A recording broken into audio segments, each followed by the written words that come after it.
എനിക്ക് തോന്നുന്നു നമ്മൾ കുറേ രാഷ്ട്രീയ വാർത്തകളും ഇങ്ങനെ പറഞ്ഞല്ലോ. എനിക്ക് ഒരു മനോരമ നല്ലൊരു വാർത്തയുണ്ട്. അതായത് 12,500 വർഷം മുമ്പ് മൺമറഞ്ഞൊരു ചെന്നായെ നമ്മുടെ ശാസ്ത്രജ്ഞൻ പുനഃസൃഷ്ടിച്ചിരിക്കുകയാണ് എഡിറ്റിംഗിലൂടെ. അതെ ജനറ്റിക് എഡിറ്റിംഗ്. അതായത് ശാസ്ത്രത്തിന് സാധ്യമാകാത്ത ഒന്നും ഇല്ല ഇക്കാലത്ത്. കൗതുകകരമായ ഒരു വാർത്തയാണ്. പക്ഷേ ഇങ്ങനെയുള്ള വാർത്തകളൊക്കെ വരുന്ന ഒരു കാലത്താണ് വീട്ടിലെ പ്രസവം, മറ്റ് അന്ധവിശ്വാസങ്ങളൊക്കെ. അതായത് ജീൻ എഡിറ്റ് ചെയ്ത് ഒരു ചെന്നായെ 1000 എത്ര വർഷം? 12,500 വർഷം.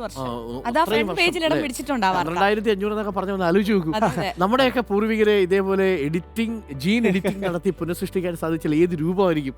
വേണമെങ്കിൽ ആഗ്രഹം ഉണ്ടാവില്ലേ? 12,500 വർഷങ്ങൾക്ക് മുമ്പുള്ള 12,500 എത്ര തലമുറയായിരിക്കും? 1,00,000 അപ്പുറമുള്ള തലമുറയാ. 1,00,000 അപ്പുറമുള്ള അപ്പന്മാർ എങ്ങനെയിരിക്കും? ഈ വംശനാശം സംഭവിച്ച മറ്റ് ജീവികളൊക്കെ ഇങ്ങനെ പുനഃസൃഷ്ടിക്കാൻ സാധിച്ചാൽ ഈ ഡിനോസറൊക്കെ വന്നാൽ വലിയ കാഴ്ചയാണ്. എന്തായാലും വളരെ സാങ്കേതികമായി വളരെ വലിയൊരു മാറ്റമായിരിക്കും.